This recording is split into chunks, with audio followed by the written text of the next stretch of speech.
little update on my West African Dwarf Cichlid tank. I just came back from an auction in London, Ontario, Canada, and interesting auction. Had lots of interesting things there. Not as many fish as last year.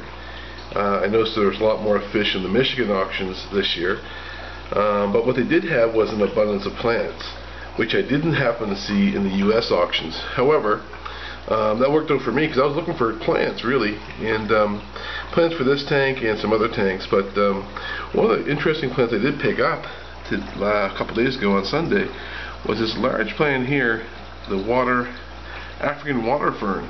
I have a huge one right here on the left hand side of the tank, and I have another one on the right hand side right there. It extends right up to the top of the tank. I haven't actually attached them to any wood or rocks yet, but I just put them in there just after the auction, just let them float for a while, and I'm going to try to get them some nice pieces of wood or rocks to attach to, hopefully sometime this week. You notice that the tank is looking a little thicker now with those plants in there. I also added some frog bits at the top. I don't know if you can see it with the lighting, but there's some frog bit floating up top there, interspersed. Not really a native plant to West Africa, but it's in there at the moment. I may give that to a friend who's looking for some. I also have some Cryptocurn Wendeti floating as well. You can see the roots up in here. That's just floating for now. I put it through a salt dip that a friend gave me some advice on using, just to kill these snail eggs. But that's the tank as it is right now. Bunch of Congo tetras in there. Some pelvic chromis pulchers still in there. I have some swordtails in there, just holding them for trying to find a new home for them. There's also a pair of Danios in there. You may see one swim by right there, but they're only in there temporarily.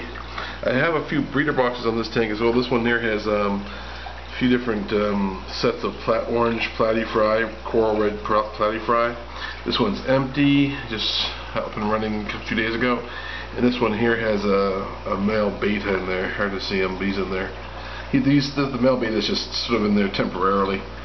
But eventually plan on putting, using this top row here with 3 sets of external breeders for my platies, just to, when they're holding, and then put the fry in the 2 big ones, one on this side, one on that side. But yeah, that's about it. So hope you like the tank.